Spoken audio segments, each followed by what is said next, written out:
Our planet is home to more than 10,000 species of trees, each with a name of its own. But only one among them all is named after a human being. This tree is Sequoia. The German poet Heinrich Heine said, "Like a great poet, nature produces the greatest results with the simplest means." Indeed, when standing at the foot of such a breathtakingly huge living being, you find yourself wondering how such a magnificent tree could grow from a small seed. Sequoia is a survivor from prehistoric eons, a peer of giant lizards that walked the earth millions of years ago. The trees of this genus must remember T-Rexes bellowing their battle cries, brachiosaurs scratching their necks against the mighty trunks, and pterodactyls resting among the branches. These titans are the tallest and oldest trees in the world. Sequoia bears the name of an outstanding man, a Cherokee leader who was known among Western colonists as George Gist. His unique gift to his people was a syllable system he invented specifically for writing in his native language. This was one of a very few known cases of a pre-literate nation creating a functional writing system of their own. A trivia fact, the Mac operating system has a font named Cherokee. Since the majestic trees require large amounts of water, they prefer the humid seashore air of the Pacific coast. Curiously, sequoias reproduce by seeds that can remain in the cones for up to 2 decades. Forest fires dry out the cones and help them open, and the seeds fall on the soil that is free of weeds and rich in nutrients. The redwood tree would not be able to grow for thousands of years without a powerful means of protection. Its hardy bark grows up to 1 foot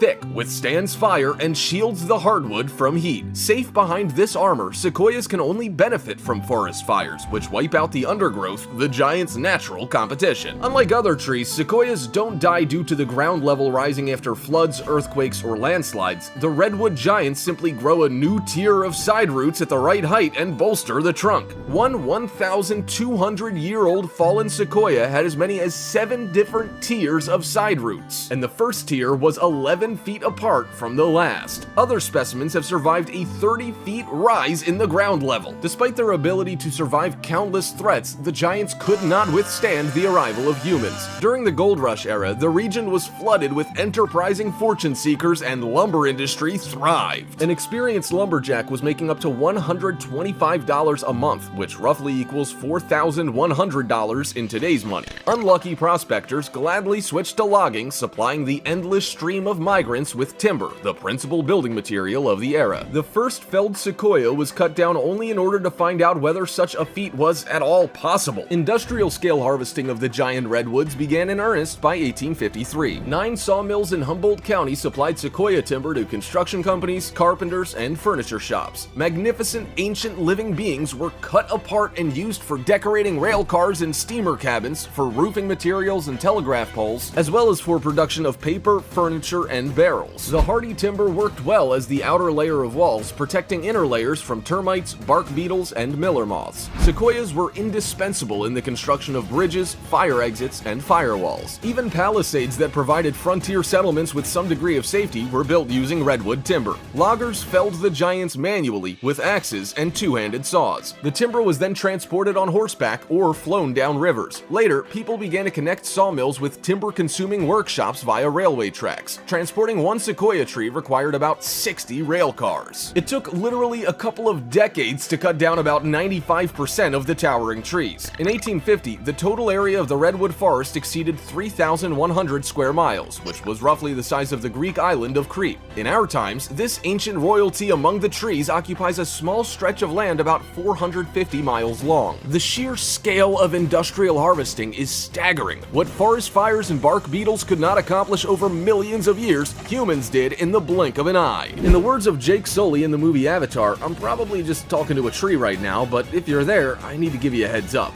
To be fair, at the height of the Civil War, Abraham Lincoln decided to declare the big tree the symbol of the Republic. On June 30th, 1864, he signed the Yosemite Grant Act protecting the Mariposa Big Tree Grove. However, despite all the respect the 16th president and the national hero commanded, settlers kept cutting redwoods in other places. Industrial gain wasn't the only reason for which the giants of the plant world were ruthlessly felled. Humans have always been attracted by grand objects, although this attraction often takes on ugly forms. The huge sequoia named Mark Twain Twain with a trunk of 33 feet in diameter had long been a tempting target, and in 1891 was finally cut down. The New York Museum of National History and the British Museum in London still have sections of the trunk on display. A particularly striking exhibition in Europe involved one huge cutout disc holding an entire orchestra with a grand piano and a troupe of 35 dancers, while another was used as a foundation for a printing shop that published a newspaper called the Giant Tree Bulletin. The world's largest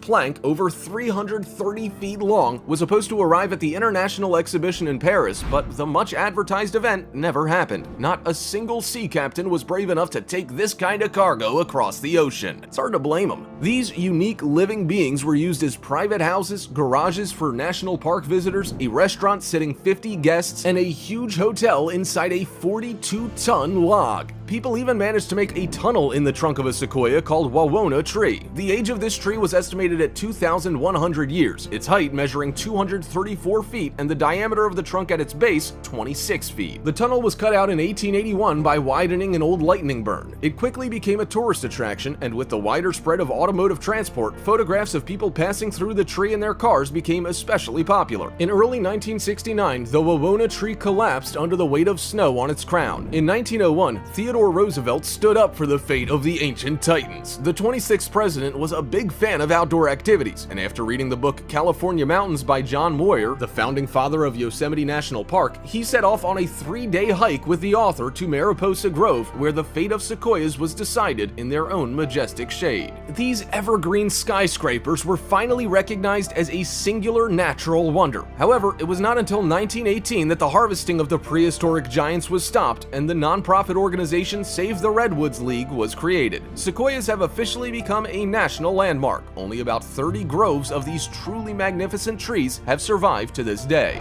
People have given individual names to the most remarkable sequoia specimen: President, Forest Mother, Chief Sequoia, the Senate, Chandelier, Wawona Tree, Grizzly Giant, and even 2 Lincolns. Each one has impressive characteristics of its own. For example, the 400-foot-tall Father of Woods has a trunk diameter of 40 feet. Founder is 367 feet high, and Patriarch, according to some sources, measures higher than 473 feet. The coast redwood variety is considered the tallest tree in the world, while Sequoia dendron giganteum has the widest trunk. The relatively young, only 700 to 800-year-old redwood Hyperion, discovered only in 2006 and named after a mythological titan, has grown to 377 feet. Scientists say that the further growth of the tree is impossible due to the omnipresent woodpeckers damaging the top, which is surprising because birds do not particularly favor sequoia forests. Among the giants, General Sherman is especially famous thanks to its outstanding measurements. The estimated trunk volume of 52,513 cubic feet, the trunk circumference at the ground of 103 feet, the span of the crown of 130 feet, the height of 275 feet, and the total weight including the crown coming to 1,910 tons. In the mid-1940s, a sequoia of even greater volume than General Sherman was felled. The Cranell Creek giant was estimated to be about 15 to 25% larger.